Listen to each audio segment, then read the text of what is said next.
सर्दी का मौसम आते ही जोड़ों में दर्द, कमर दर्द, सुस्ती, स्लो डाइजेशन, सर्दी खांसी और स्किन में ड्राइनेस जैसी प्रॉब्लम्स काफ़ी ज़्यादा बढ़ जाती हैं। और इसलिए आज के इस वीडियो में मैं आपको एक ऐसा नुस्खा बताऊंगा जो कि इन सभी प्रॉब्लम से आपको दूर रखेगा, आपकी बॉडी को नेचुरली गर्म भी रखेगा और खूब सारी एनर्जी भी आपको देगा। तो चलिए बिना किसी देरी के आज के इस वीडियो को शुरू करते हैं और जानते हैं कि ये नुस्खा क्या है, कैसे हमें इसको इस्तेमाल करना है, कौन कौन से फ़ायदे इससे आपको मिलेंगे और कौन कौन सी प्रिकॉशंस आपको इसके साथ में लेनी है। हाय एवरीवन, मैं हूं डॉक्टर सलीम और हर साल सर्दियां शुरू होते ही मैं ये देखता हूं कि जिनको कभी 5 साल पहले भी अगर कोई चोट लगी थी वो फिर से हरी हो जाती है। जिन्हें गठिया की बीमारी होती है उनका दर्द बढ़ जाता है, स्किन में ड्राइनेस आने लगती है और डलनेस आ जाती है और बॉडी में सुस्ती पैदा होने लगती है। दरअसल सर्दी के मौसम की वजह से बॉडी में कुछ फिजियोलॉजिकल बदलाव होने लगते हैं, जैसे कि ब्लड सर्कुलेशन वीक हो जाता है, जोड़ों में सूजन और अकड़न सी होने लगती है, इम्यूनिटी कमज़ोर हो जाती है और स्किन हाइड्रेशन भी कम हो जाता है।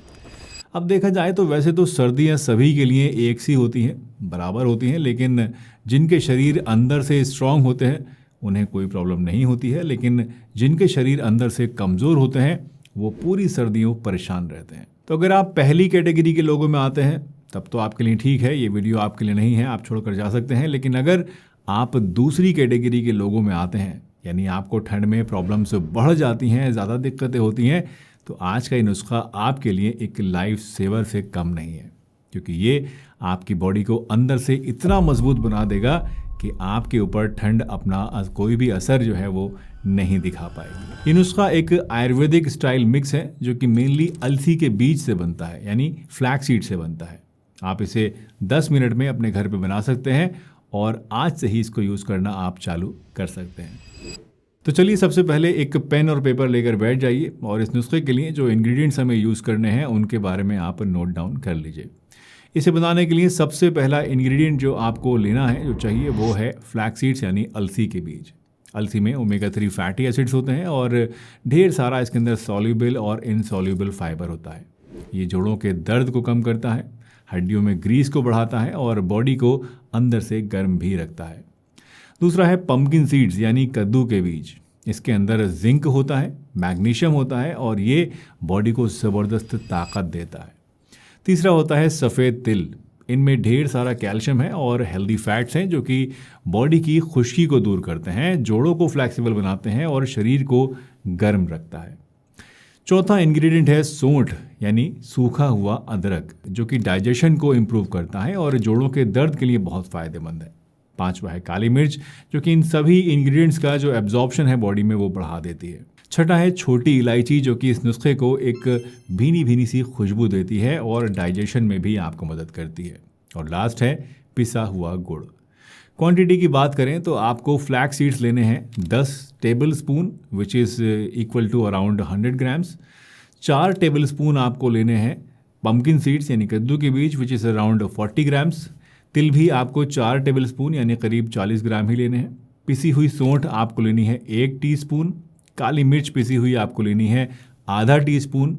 4 छोटी इलायचियाँ आपको लेनी है और 2 टेबल स्पून पिसा हुआ गुड़ आपको लेना है। तो ये हैं दोस्तों वो 7 इंग्रेडिएंट्स जिनसे ये नुस्खा हमारा जो है वो आज का बनता है। दोस्तों ये क्वांटिटी जो मैंने आपको बताई है ये लगभग 10 से 12 दिन की खुराक है और मैं हाईली सजेस्ट करूँगा कि आप इस नुस्खे को एक बार में इससे ज़्यादा ना बनाएं। क्यों?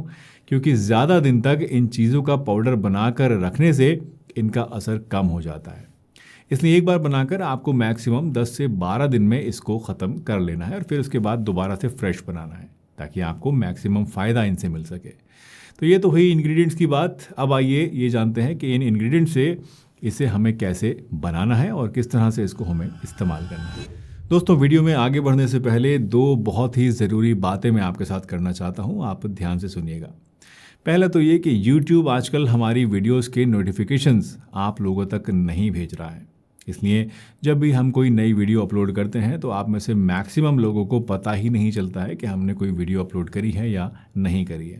तो मैं आप सभी लोगों से रिक्वेस्ट करूंगा कि आप YouTube ऐप में सब्सक्रिप्शंस वाले टैब पर क्लिक करके हमारे चैनल पेज के ऊपर जाएं और वहां पर नई वीडियो को चेक किया करें। मैं हर ट्यूसडे, हर थर्सडे और सैटरडे सुबह 9:30 बजे एक नई वीडियो को अपलोड करता हूँ, यानी हफ्ते में 3 बार। तो आप यूट्यूब नोटिफिकेशंस पे डिपेंड ना हो, बल्कि खुद हमारे चैनल पेज पे जाकर चेक किया करें। दूसरा, आप में से बहुत सारे ऐसे लोग हैं जो कि अपनी पर्सनल प्रॉब्लम्स के लिए, अपनी निजी प्रॉब्लम्स के लिए हमसे कमेंट्स में शेयर करते हैं और पूछते हैं कि इसके लिए वो क्या कर सकते हैं। नो डाउट आप ऐसा कर सकते हैं छोटी मोटी प्रॉब्लम्स के लिए, लेकिन अगर आपकी प्रॉब्लम सीवियर है, कोई ज़्यादा गंभीर दिक्कत है, स्पेसिफिकली आप अपनी किसी स्पेसिफिक प्रॉब्लम के लिए हमसे सलाह मशवरा लेना चाहते हैं, तो जाहिर सी बात है उसको हम कमेंट्स में फॉलोअप नहीं कर सकते हैं। इसके लिए हमने एक सर्विस शुरू करी है जो कि है हेल्थ असेसमेंट सर्विस। ये एक ऑनलाइन सर्विस है जिसका लिंक आपको डिस्क्रिप्शन में मिल जाएगा। वहाँ क्लिक करके आप अपनी डिटेल हमें सेंड कीजिए। हमारी टीम और मैं मिलकर आपकी जो प्रॉब्लम है उसको समझेंगे और उसके लिए आपको गाइड करेंगे कि आप क्या कर सकते हैं और क्या नहीं कर सकते हैं। लिंक आपको डिस्क्रिप्शन में मिल जाएगा। चलिए वापस आते हैं इस मेन टॉपिक पर आज के और बात करते हैं इस नुस्खे को बनाने के बारे में, और उसके बाद इसको इस्तेमाल करने का जो तरीका है वो मैं आपको डिटेल से समझा दूँगा। इस मिक्सचर को बनाना दोस्तों बहुत ही आसान है। आपको क्या करना है कि सबसे पहले आपको तीनों सीड्स को, यानी फ्लैक्स सीड्स, पम्पकिन सीड्स और तिल, इनको आपको लेना है और एक एक करके तवे पे इनको हल्की आंच पे ड्राई रोस्ट आपको कर लेना है। ज़्यादा नहीं भूनना है, जला नहीं देना है, बस 1 से 2 मिनट रोस्ट कीजिए और जब इनमें से एक भीनी भीनी सी खुशबू आने लगे तो आप इनको निकाल कर एक बर्तन के अंदर मिलाकर रख लीजिए, ठंडा होने दीजिए। और फिर जब ये ठंडे हो जाएँ तो इनको ग्राइंडर में डालकर आप मोटा मोटा पीस लीजिए।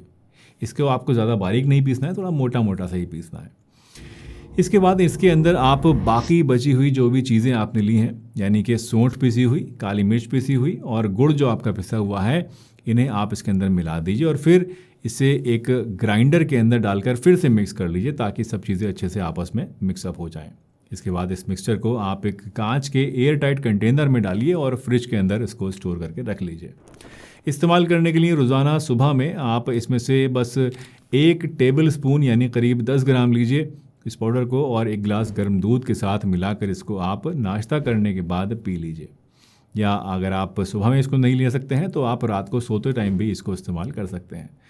एक बात हमेशा याद रखिएगा कि इसमें हमेशा आपको साफ़ और पूरी तरह से सूखा हुआ चम्मच ही डालना है पाउडर में, ताकि ये आपका ख़राब ना हो। और उसके तुरंत बाद आप इसको जो जार है आपका एयर टाइट, उसको बंद करके आपको रख देना है, क्योंकि जितना देर तक आपका ये पाउडर एयर के कांटेक्ट में रहेगा उतना ही ज़्यादा जो इसमें ओमेगा 3 और बाकी चीज़ें हैं वो ख़राब होने का ख़तरा बढ़ता रहेगा। तो अगर आप इस बात का ध्यान रखेंगे तो आपको इस पाउडर की पोटेंसी जो है वो बरकरार मिलेगी 10-12 दिन तक, और आपको जो फ़ायदे हैं वो भी सबसे बढ़िया मिलेंगे। आपकी बॉडी हीट इससे नेचुरली बढ़ेगी, हड्डियों और जोड़ों के अंदर दर्द में आपको कमी आएगी, जोड़ आपके लचीले बनेंगे, आपको जो प्रॉब्लम सर्दियों में बढ़ जाती हैं वो कम हो जाएंगी, बॉडी में ताकत भी आएगी और आपकी स्किन भी सॉफ्ट और ग्लो करेगी। दोस्तों, अगर आपको लूज मोशंस हैं या आपको इनमें से कोई भी चीज़ से एलर्जी है या गर्म चीज़ें आपको सूट नहीं करती हैं, तो इसे आप आधा चम्मच से स्टार्ट करें और देखें कि आपको कैसा लग रहा है।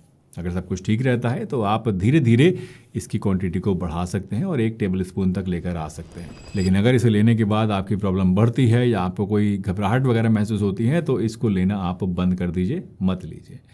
और अगर आप डायबिटिक पेशेंट हैं तो इसमें आप गुड़ मत डालिएगा, मिश्री वगैरह बिल्कुल मत डालिएगा, और बिना गुड़ के, बिना मिठास के ही इसको आप इस्तेमाल कीजिए ताकि आपकी शुगर वगैरह ना बढ़ सके। अगर ये नुस्खा आप 10 दिन तक लगातार लेंगे तो आपको अंदर से एक नई वार्मथ, एक नई एनर्जी फील होगी अपने अंदर। वैसे अगर आपको ये नुस्खा गर्म लग रहा है तो एक और बहुत इफ़ेक्टिव नुस्खा सर्दी के लिए मैंने ऑलरेडी इस वीडियो के अंदर बताया हुआ है, आप चाहें तो इसको भी जाकर चेकआउट कर सकते हैं। मिलते हैं एक नई वीडियो में। इस नुस्खे को ट्राई ज़रूर कीजिएगा, आपको आई एम श्योर इस सर्दियों में कोई भी प्रॉब्लम नहीं आएगी, बॉडी में एनर्जी भी रहेगी और दर्द वगैरह भी आपके नहीं बढ़ेंगे। चलिए, अपना ध्यान रखिए, हंसते रहिए, मुस्कुराते रहिए, रोज़ कुछ ना कुछ नया सीखते रहिए ताकि आप रह सकें हेल्दी हमेशा। चैनल को सब्सक्राइब कर लिया कीजिए। आप लोग देखते हैं लेकिन सब्सक्राइब नहीं करते हैं, जो कि अच्छी बात नहीं है।